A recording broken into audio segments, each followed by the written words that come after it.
What's good, everybody? Aaron Norris here with Shearperfection, here to give you another skin fade tutorial. First step is going to be no guard close to establish our first weight line.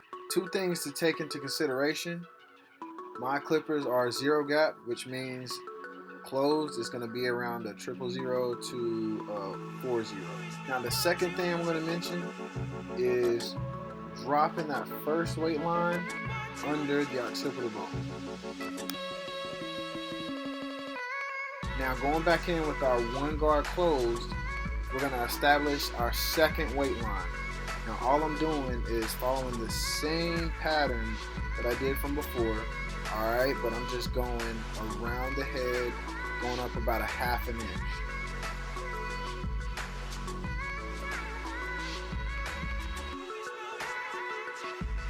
Alright, and next is our two guard closed, and we're just going to follow the weight line that we just made and create another weight line around the parietal ridge. You'll start to see it form as we go around the occipital bone and take out some of this bulk.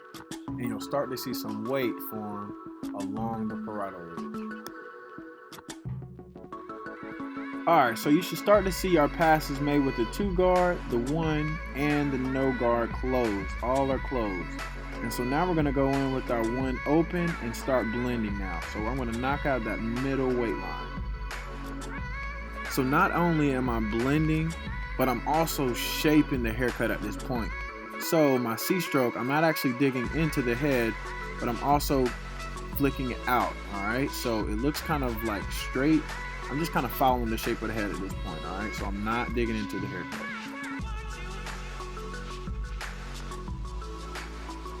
Alright, next we have our half guard closed, and we're just going to knock out that bottom weight line, trying to blend it in as much as possible. And then we'll probably come back in and finish it off with a no guard open, somewhere half along, open and close.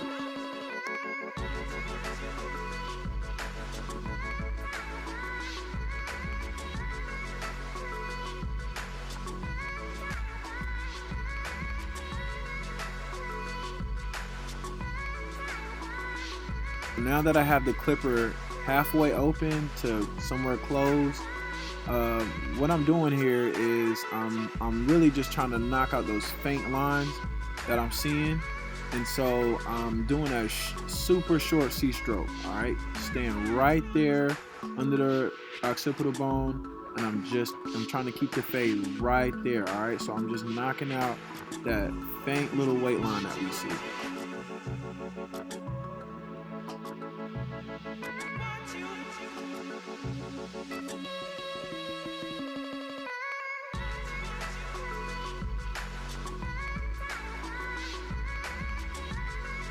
Up next is my Andis T outliners, and what I'm going to do here is I'm basically just going to clean up the bottom of the neck and also bottom of the haircut, just to kind of clean it up, and then we'll finish it off with the foils. Alright, and so I'm not really going up super high. I'm trying to stay as low as possible, alright, because the higher I go, I'm just going to create another weight line.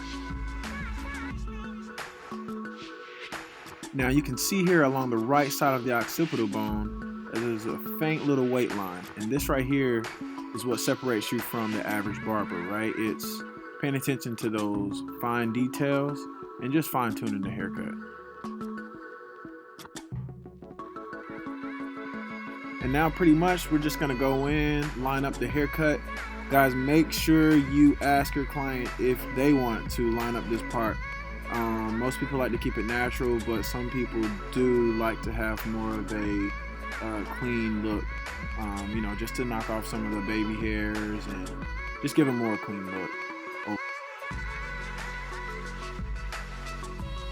Another tip, guys, be sure to ask your client if they want more of a natural part or a more thicker part. All right, it definitely makes a difference on a haircut.